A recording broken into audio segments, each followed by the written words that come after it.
41장. 그로부터 2년 후에 바로가 꿈을 꾸었습니다.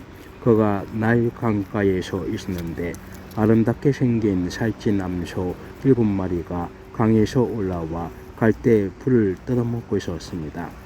그 뒤에 흉측하고 마른 암소 7마리가 따라 강에서 올라와 강둑에서 이 소들 옆에 서 있었습니다. 흉측하고 마른 암소들이 아름답게 생긴 살찐 암소 7마리를 잡아먹어 버렸습니다. 그리고 바로가 잠에서 깨어났습니다. 바로가 다시 잠이 들어 두 번째 꿈을 꾸었습니다. 한 줄기에 토실토실한 좋은 이삭 7개가 자라고 있었습니다. 그런데 보니 마르고 동풍에 시든 이삭 7개가 싹 텄습니다. 그리고 마른 이삭들이 토실토실하고 굵은 이삭 7개를 삼켜 버렸습니다. 그리고 바로가 잠에서 깨어나 보니 그것은 꿈이었습니다. 아침에 바로는 마음이 편치 않았습니다.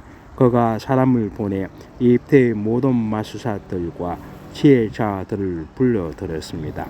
바로가 그들에게 자기가 꾼 꿈을 말해 주었는데 그 꿈을 풀이할 수 있는 사람이 아무도 없었습니다.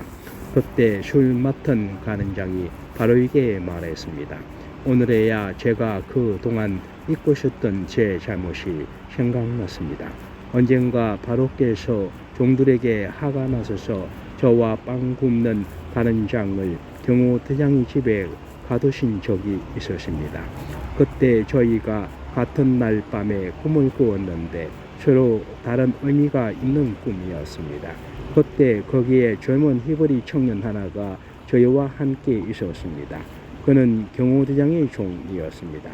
저희가 그에게 저희의 꿈을 이야기해 주었더니 그가 저희에게 꿈을 해석해 주었는데 각자의 꿈에 따라서 그 의미를 풀이해 주었습니다. 그리고 그가 저희들에게 해석해 준 대로 일이 이루어졌습니다. 저는 제 자리로 돌아오게 됐고 빵 굽는 가는장의 목이 매달렸습니다. 바로가 사람을 보내 요셉을 불러들였습니다. 그들은 즉시 요셉을 감옥에서 데리고 나왔습니다. 그는 시험을 깎고 옷을 갈아입은 다음 바로 앞에 나갔습니다. 바로가 요셉에게 말했습니다. 내가 꿈을 꾸었는데 아무도 그것을 풀지 못했다. 내가 너에 대해 하는 말을 들어보니 너는 꿈 이야기를 들으면 풀 수 있다고 하더구나. 요셉이 바로에게 대답했습니다. 제가 아니라 하나님께서 바로께 평안한 대답을 주실 것입니다. 바로가 요셉에게 말했습니다.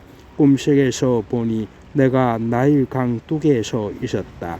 그런데 살찌고 모양새가 좋은 암소 7마리가 강에서 올라와 갈대풀을 뜯어먹고 있었다. 그 뒤를 이어 약하고 보기에 아주 흉하며 야인 다른 소 7마리가 올라왔다.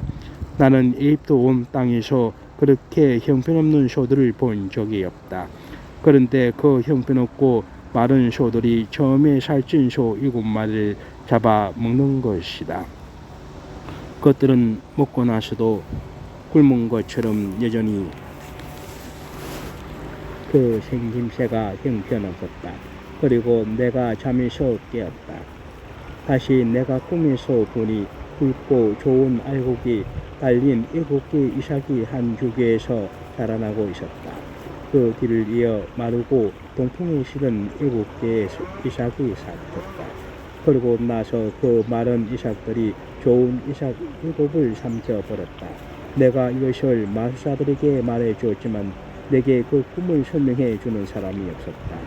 요셉이 바로에게 말했습니다. 바로의 꿈은 다 같은 것입니다.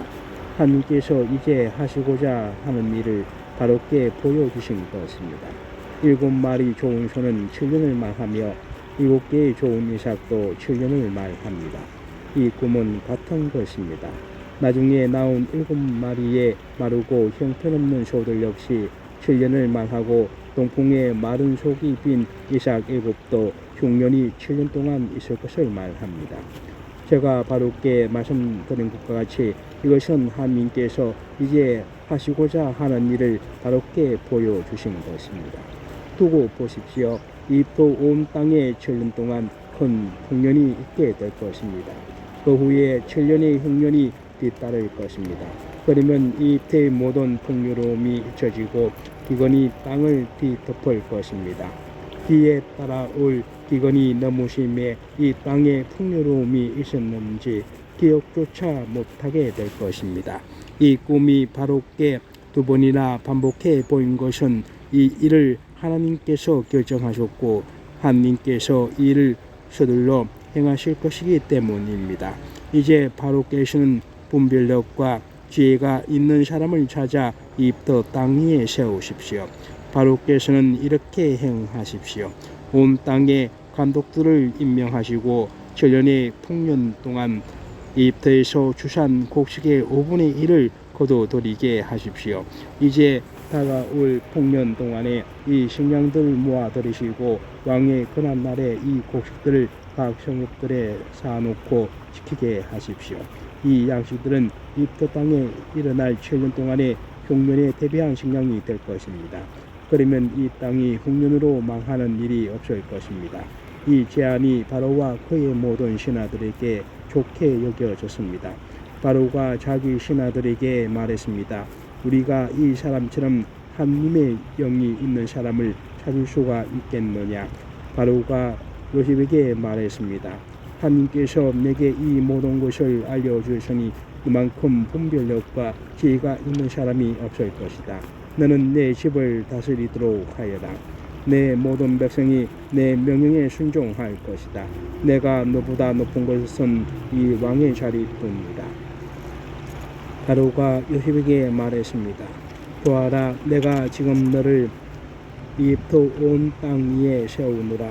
바로가 자기 손가락에서 반지를 빼 요셉의 손가락에 끼워주고 고운 삼배로 된 옷을 입히고 그 목에는 금목걸이를 걸어 주었습니다. 그는 또한 요셉을 자기의 두 번째 수레에 태웠습니다. 사람들이 요셉 앞에서 무릎 꿇고 절하라고 외쳤습니다. 이렇게 해서 바로는 요셉에게 이집트 온 땅을 맡겼습니다. 바로가 요셉에게 말했습니다. 나는 바로다.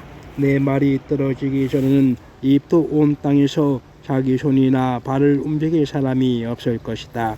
바로가 요셉에게 사브낫 바네아라는 이름을 지어 주었습니다. 그리고 온의 제장인 보디벨라의 딸 아스낫을 그에게 아내로 주었습니다. 요셉이 이집트 땅을 다스렸습니다. 요셉이 이집트 왕 바로 앞에 서게 됐을 때 그의 나이 30세였습니다. 요셉은 바로 앞에서 나와 이집트를 두루 살피고 다녔습니다. 땅은 7년의 풍년 동안 풍성하게 많은 소출을 냈습니다. 요셉은 그 7년의 풍년 동안 이집트에서 생산된 모든 양식을 거둬 여러 성에 쌓아두었습니다. 그는 각 성의 주변에 있는 밭에서 거둔 양식들을 각 성에 저장해 두었습니다. 요셉은 바다의 모래처럼 어마어마하게 많은 양의 곡식을 모아 두었습니다. 그 양이 너무 많아서 그는 다 기록할 수가 없었습니다. 흉년이 들기 전에 온의 제장 보디벨라의 딸 아스낫이 요셉에게 두 아들을 낳아 주었습니다. 요셉은 하나님께서 나로 하여금 내 모든 수고와 내 아버지 집의 모든 일을 다 잊게 하셨다라고 하며 맏아들의 이름을 므낫세라고 지었습니다. 그리고 그는 하나님께서 나로 하여금 내 고난의 땅에서 번영하게 하셨다라고 하며 작은 아들의 이름을 에브라임이라고 지었습니다. 이집트 땅에 7년의 풍년이 끝났습니다. 그리고 요셉이 말한 대로 7년의 흉년이 시작됐습니다. 다른 모든 나라에도 흉년이 들었지만 이집트 온 땅에는 식량이 있었습니다. 온 이집트 땅도 굶주리게 되자 백성들이 식량을 구하며 바로에게 부르짖었습니다. 그때 바로가 모든 이집트 백성들에게 요셉에게 가서 그가 하라는 대로 하라고 말했습니다. 흉년이 온 땅에 닥치자 요셉은 창구를 열어 이집트 백성들에게 곡식을 팔았습니다. 이집트 땅에 기근이 아주 심했습니다. 온 땅에 기근이 심했기 때문에 온 세상 사람들이 곡식을 사러 이집트에 있는 요셉에게로 왔습니다.